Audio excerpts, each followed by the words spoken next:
Hello, this is Grant Hughes of Grant Hughes Investigates on YouTube. Please like, share, and subscribe to the video, and leave a comment at the end and let me know what you think. Today's video is showing the final pass number 4, even it turning around and then going back to Queen and King Road and then doing a 3-point turn and then going around. But then we have a clock that times how long it would take inside the house to commit the murders at 1122 King Road of Ethan Chapin, Xana Kernodle, Maddison Mogen, and Kaylee Goncalves. So as you'll see on the video here, it's 4:05 in the morning, almost 4:06, and that's when the white Elantra does a 3-point turn behind the apartment complex at 1330 Linda Lane, camera viewing here.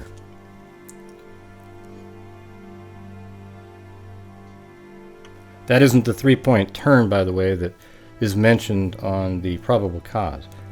Now, right in this area, I think there's a lot more time taken when law enforcement says that the white Elantra tried to park or turn. I think it was sitting there doing something. Now, what camera, how do we know that it did that? How does law enforcement know that it did that? Is there another camera, or is it the audio on the 1112 King Road surveillance camera that picks up the audio and sound? They can hear it kind of backing up and doing certain things. So I think that takes a little bit longer than we had previously thought on different videos that I've made. I think it literally sits there and it's probably checking to see if the lights will turn off, because we know that Xana is likely still awake at 4:05 and 4:06 because she had just received a DoorDash delivery. So here's where the vehicle takes a does a 3-point turn, then heads back down east on Queen Road, and this is the final completion of pass number 4. As you'll see, it'll go back behind, it'll pick up on the camera, and this is the Linda Lane camera, and there it goes behind, and you can see the time right now is 4:07 and 40 seconds. And here it comes. Everything on this video this time is real time. I'm not speeding anything up. So here's where the vehicle parks. I believe it parked right behind in the woods, back behind. Could even be farther to the left there. And the real point of this video is to show you how easily somebody like Bryan Kohberger could go into that house and kill all 4 people in 7 minutes. I put time throughout this sequence here that shows the screen just goes blank, and you can use your imagination as to what happened in there. But it's a startling amount of time. I mean, 2 minutes at each location. I had to stop the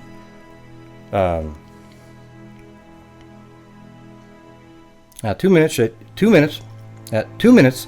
at each location. I had to put in some just dark video so you can use your imagination as to what happened. So when the car parked here, I believe he prepared to get ready to go inside the house. Maybe he changed clothes, maybe he put something over his clothing. Dylan Mortensen didn't mention anything over his clothing. She just said he was wearing all dark. So we don't know. Is he putting a bag on the ground here? Does he put a bag in the woods to put his bloody clothing in after the murders? We know that based on what the defense said, that they didn't find any blood evidence inside of his vehicle. So perhaps Kohberger put things into motion to mitigate putting blood inside of his vehicle. So here he is getting out of the vehicle, illustrated by the red dot, and goes down into the woods. Now I have him entering the house at around 4:10. So right about now enters the house, and I have elapsed time. So that's a ticker down in the bottom left hand corner, keeps track of the elapsed time while inside the house.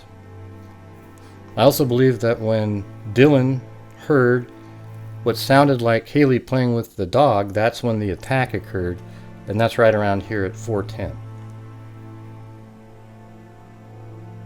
So right now, you'll see that the clock is going to sit here for 2 minutes. He went into Maddison Mogen's room, and the clock is just going to tick here, and you can use your imagination as to what happened in that room. But as you'll see, it's a tremendous amount of time. So for all the people out there that think that you'd need multiple people to achieve this murder in this short amount of time, I hope this lets you see that it's definitely possible.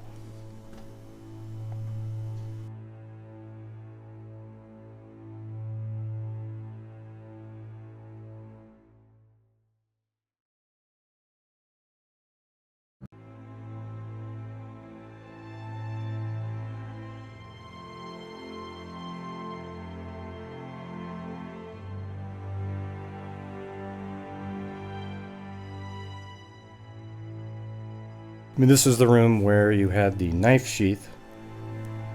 One thing that people debate about was the knife sheath left there intentionally. I think it very well could be. I don't know for certain, because I have another theory that he went back upstairs to look for the knife sheath, and when he came back down, he heard Xana making noises, and that's when he said, "Hey, I'm here to help you," and then he killed her. And that would mean that he realized that he lost it somewhere, but he couldn't find it because it was underneath the quilt. However, you look at a theory where the knife sheath has been completely wiped clean, but he missed the spot right under the button. Why was he cleaning the knife sheath if he intended to take it with him? For the possibility that he might drop it there? I don't think so.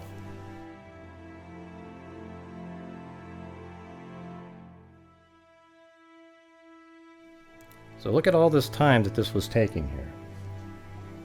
And it's still got another 10 or 15 seconds. Now you might hear an occasional bark or something in the background because I do have neighbors. Alright, now the killer exits the room. You can see Kaylee and Maddison on the bed there. Then goes down the stairs. And then I have like Ethan Chapin sees him right there. And then he follows around, and then Ethan Chapin has his hands up to stop. And then here, when Ethan Chapin is killed, I added another 2 minutes or so. Now at this point, if he is being attacked out in that hallway originally, I'm sure Xana would likely open the door, but maybe Ethan said, "Shut the door behind you," and then she goes back in the room and, you know, shuts the door and tries to hide, but surely she would have called 911 at that point if she had witnessed an attack going on. So I'm not really certain of how this all went down here, but as you can see, there's a tremendous amount of time. We're only at 3 minutes and 39 seconds now, and I think the murders could have happened in 4 minutes. I really do. Look how much time has already elapsed here. If people were sleeping or unaware or, you know, drunk, as a lot of them likely were, we know that Kaylee and Maddison had a lot to drink. Maddison was kind of swaying around, and it seemed like Kaylee had some too, but she wasn't quite as intoxicated as Maddison was.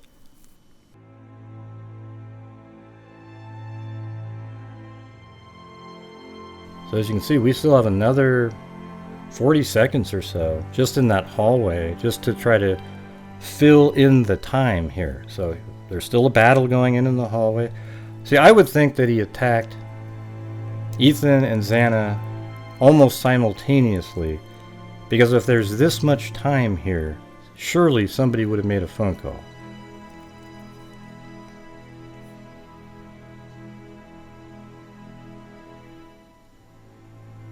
Probably got another 20 seconds or so here. And after this 20 seconds is up, you'll see the killer go into Xana's room and Xana backing up on a bed.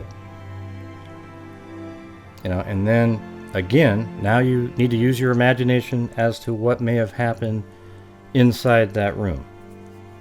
But look at the clock right now. It's 5 minutes and 13 seconds, 14, 15, 16, 17. That's all that has elapsed so far, but you can see how long it truly is.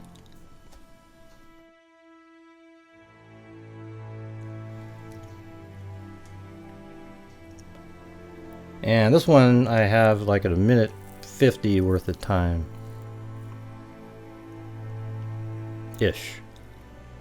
So right now it's about 40% of the time that I'm allotting for Bryan Kohberger to spend in Xana's room. And for those of you who go, how do you know it's Bryan Kohberger? I'll say, the killer in the room. I'm 100% certain that Bryan Kohberger is the killer in this case. And I'm just as certain that he acted alone.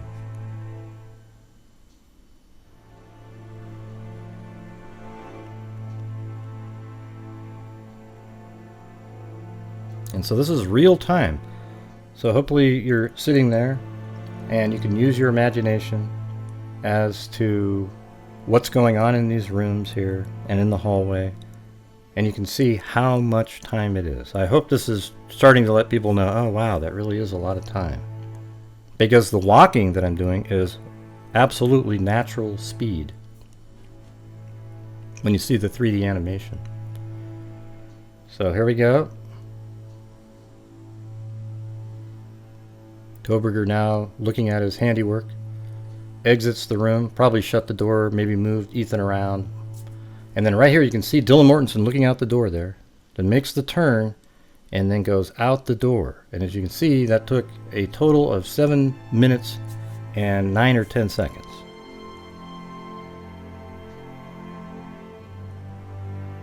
And you'll see next the red dot come out of the house. And look at the time up there. It's only 4:17 and 19 seconds or so. So this is about when there was a dog barking, whimpering sound. So we may have left a little bit later than this.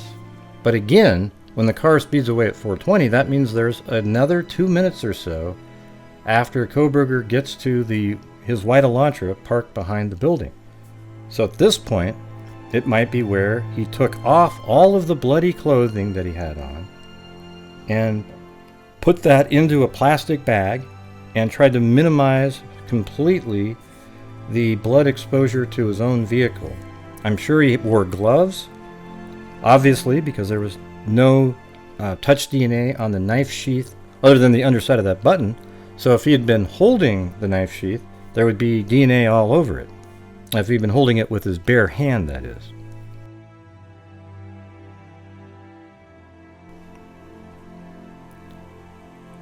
So he definitely wore gloves, and I think he used the gloves to take off his bloody clothing, and then he put the bloody clothing inside of a bag, maybe like place it inside the bag, and then he takes off his bloody gloves, and then who knows if he rinsed his hands off or not, and then puts the bag, wraps it up and puts it in another bag maybe in his vehicle, and then drives off and disposes of the bag somewhere. I'd be really shocked if he took the clothing home with him, but I guess he could have and then just washed it in a washing machine. We don't know. So this is the time he's spending near his vehicle after leaving the house, and I think that's when he's trying to mitigate the blood exposure to his white Elantra.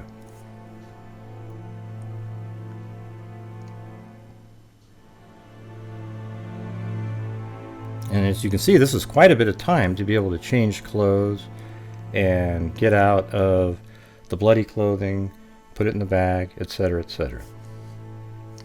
But he's probably even hustling doing this because he seems like he's in a hurry. That's why he's speeds away from the crime scene. And you'll see that coming up in just a second.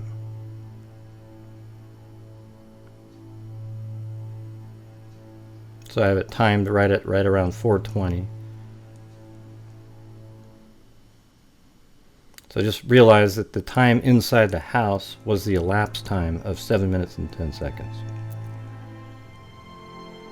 in the vehicle. So as you can see, he continues on Volante Drive, and as we know, when he was south of Moscow, his phone was turned back on, and with only 20 minutes after the White Elantra left the Moscow area, it pinged 20 minutes later south of Moscow and continued to ping all around until it made it back up to Pullman, Washington around 5:30 a.m. So here's a shortened version of this.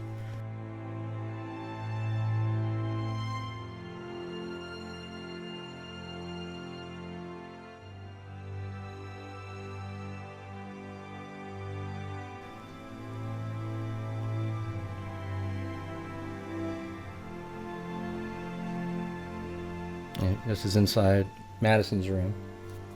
Then down the stairs. And there's Ethan.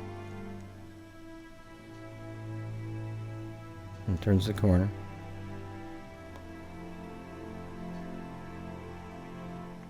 And then into Xana's room.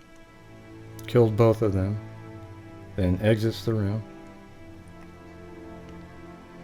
Makes a right. Then Dylan Mortensen opens the door right there. You can see her peering out. She sees the bushy eyebrows, wearing all dark, and a face mask.